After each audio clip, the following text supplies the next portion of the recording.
Hi, greetings. It's me, Dr. Paul Gerhardt, and today I want to talk about a very interesting area related to adaptive selling. And it's an area that we can use whether or not we're in sales or out of sales. And it really is important because it is truly about thinking and really being able to evaluate who it is that we're talking to, whether we're trying to sell them something like a real product or service, or if we're really trying to work better with them as a colleague or potential colleague. So it really is important to understand the key concepts of adaptive selling in order to help you be able to close more sales if you're in sales, or be able to get your idea across in a way where people truly consider it because you've approached it the right way. And that essentially is what adaptive selling is all about. It's about really being able to provide clear, complete, and accurate information and be able to present it using selling points in a way that is best received to whoever you're talking to. And the more you practice this in your everyday life, the better at it you get. But the key to this is being able to identify the communication style of your person that you're going to be communicating with. That makes enough sense. You know, they say when in Rome, do as the Romans. And that really is kind of like the golden rule, except it's more like the platinum rule. You know, do unto others as they wish they'd have done unto them. But that really means understanding who it is that you're talking to and being able to adjust yourself in an effective way. Now, I know that that's not the only thing related to adaptive selling.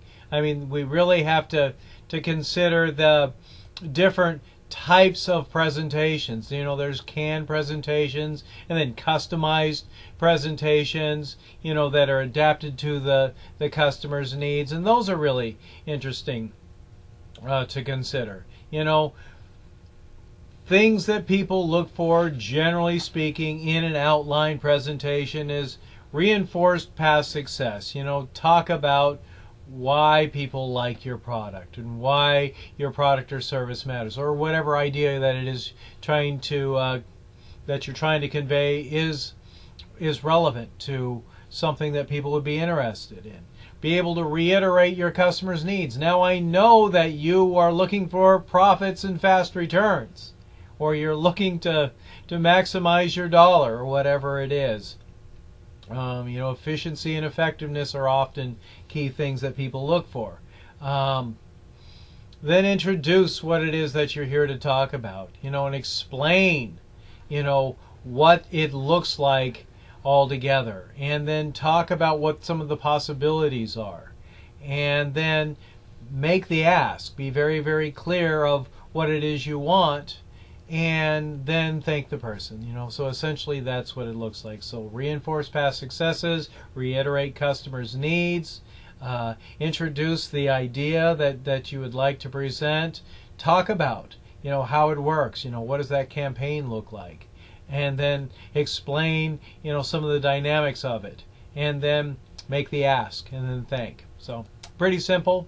Adaptive selling really is being able to increase trust and commitment, and as a result gaining higher performance. So really being able to emphasize the importance of satisfying customers' needs, whether you're trying to sell them a real product or idea, or be able to get your point across in a meeting. It's really all about adapting, and adapting can only come when you understand the needs of who it is that you're talking to.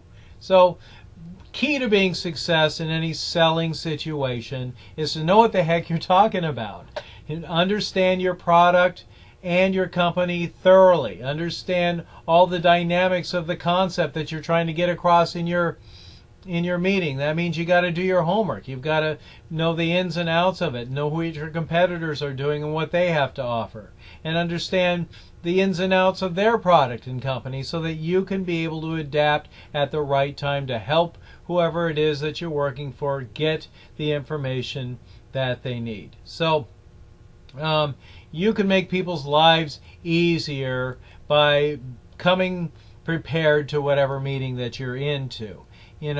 Sometimes looking at things like performance feedback and diagnostic feedback matters. Performance feedback provides information about whether the salesperson has achieved his goal, for instance, or diagnostic feedback would be information about what the salesperson is doing right instead of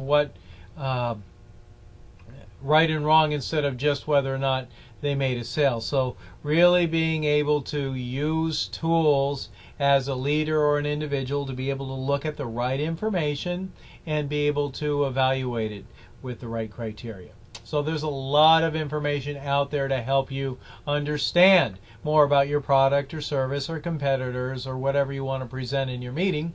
The web, sales manuals, newsletters, meetings, taking a tour of your workplace if you want to understand more about workplaces, trade and business publications, trade shows, looking at competitors' websites. These are just a few great ideas. And then making sure you're getting the right information and you're being prepared for whatever your meeting is, whether it be a sales meeting or a meeting where you want to present an idea. All right, so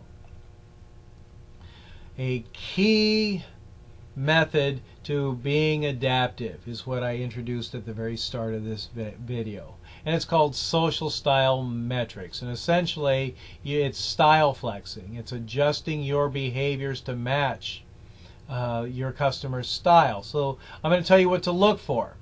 And it's really kind of easy because there are only two factors that you need to evaluate. It's assertiveness and responsiveness.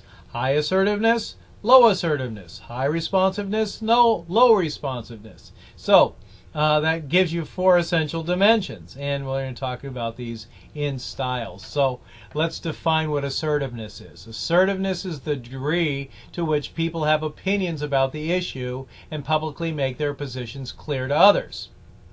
So you're doing that in an assertive way. Or low assertiveness is you're not doing it. High assertiveness, you're really doing it. Responsiveness. Responsiveness is based on how emotional people tend to get on social situations. High responsive, low responsive. So it's about emotionalness in social situations. So let's talk about high assertiveness and less assertiveness. Less assertive, have an ask orientation. More assertive, have a tell assertion. Go along with an attitude. Go along attitude is less assertive. More assertive is take charge attitude. Less assertive, cooperative. More assertive, competitive. Maybe you're thinking about people you know in each of these categories too, which is a good thing. Less assertive, supportive. More assertive, directive. Less assertive, risk avoider. Risk takers are more assertive. Less assertive makes decisions slowly. More assertive makes decisions quickly. Less assertive lets others take initiative. More assertive takes initiative. Leans back, their body style. Less assertive. Leans forward, more assertive, body style. Indirect eye contact, less assertive. Direct contact, more assertive. So are you seeing yourself in each of these different categories? Mostly speaking, I'm talking about what less assertive people do, and then more assertive. Less assertive speaks slowly and softly. More assertive speaks quickly and intensely.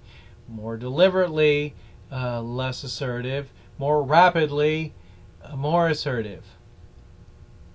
Makes few statements, less assertive. Makes many statements, more assertive. Expressive, moderate opinions. Expresses strong opinions. So there you go, is more assertive. So there you got the hint about the gist about assertiveness and less assertiveness. Let's talk about responsiveness.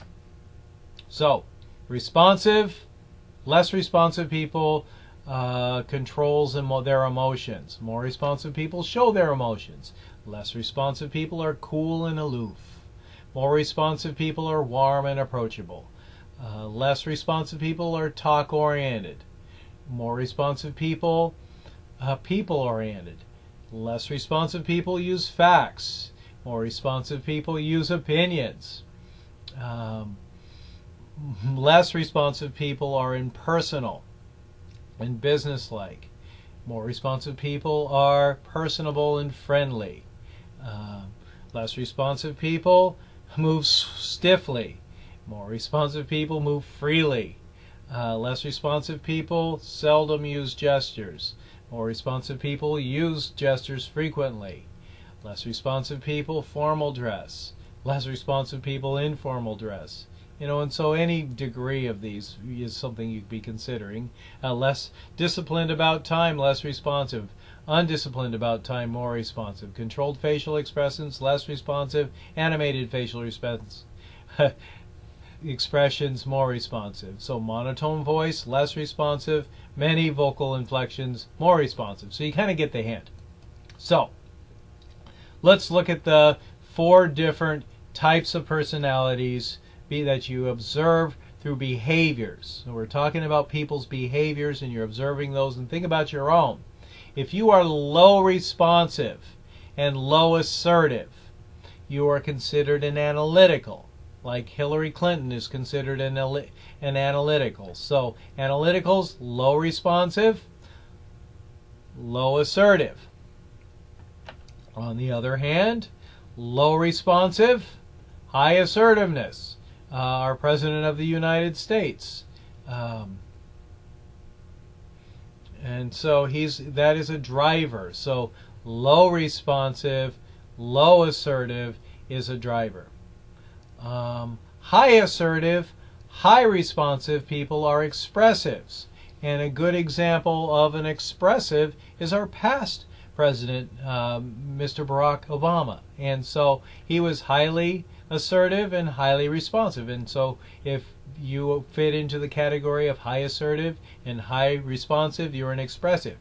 If you are high responsive and low assertive, you are an amiable. And so you could probably think of a lot of people who are amiables, but Paul McCartney, for instance, is an amiable, if you remember him from the Beatles. So, all right. So let's talk about these types of personalities really quickly. So listen to and see if one of these is you, and think of these people as people that you're interacting with. Here's the drivers. They have a great desire to get ahead in their companies and careers. They're swift and efficient decision makers. They base their decisions on fact. They take risks. They look at several alternatives before making decisions. Expressives. These are people who focus on the future. They direct their time and effort towards achieving their vision. They act quickly. They take risks. They base their decisions on their personal opinions and the opinions of others. And they're often impatient and change their minds easily. Amiables give importance to close relationships and cooperation. They make decisions slowly, they build consensus among people, and they're involved in the decision. They avoid risks, and they change their opinions reluctantly. Analyticals, suspicious of power and personal relationships, make decisions slowly and deliberately in disciplined manner. They like facts, principles, and logic, strongly motivated, and to make the right decision. So, here's how you sell to each of those. Drivers, they're direct, business-like, organized presentations, and quick action and follow-up. Emphasize the effects of the purchase decision on profits. With expressives, demonstrate how the product will help to achieve personal status and recognition. Use product demonstrations and create graphics. Use testimonials from well-known firms and people, and put them in the role of innovator, to the first person to use a new product. With amiables, personal relationships. Give guarantees about a product's performance. Follow through on commitments. Stress the product's benefits in terms of its effects on the satisfaction of employees. And then analyticals. Use solid, tangible evidence and use sales presentations that recognize their technical expertise and emphasize long-term benefits. All right. So, if you want to identify the social style of somebody else, concentrate on their behavior and disregard how you feel about your own behavior. And theirs too. Just focus on the behavior. Avoid assuming that specific jobs or functions are associated with a specific style. We've got people in all different styles. Create, join, and participate in social media groups to learn more about the social style of the behavior. So you really can, and I highly recommend that you use the terms analytical, driver, amiable, expressive, and social styles to really take a look at who it is that you're communicating with and be able to adapt your conversations in a way, do as in Rome, do as the Romans, and that helps you get the results that you're looking for. Okay, I've given you a lot of information on adaptive selling and things to consider. I know it's a lot, so you may want to go back and pause the video and take good notes. But anyway, these are things that you can use whether or not you're in a selling situation, in a real formal selling situation with products and services, or if you want to get your point across in meetings. You really have to understand who it is that you're talking about, and you need to know what the heck you're talking about and do your homework, and then you need to be able to communicate in a way that gets your message across so it's well received by the intended stakeholder. Got it? Good. Thank you so much for watching this video. Have a great day, because only you get to choose how you feel about it. I'm Dr. Paul Gerhardt.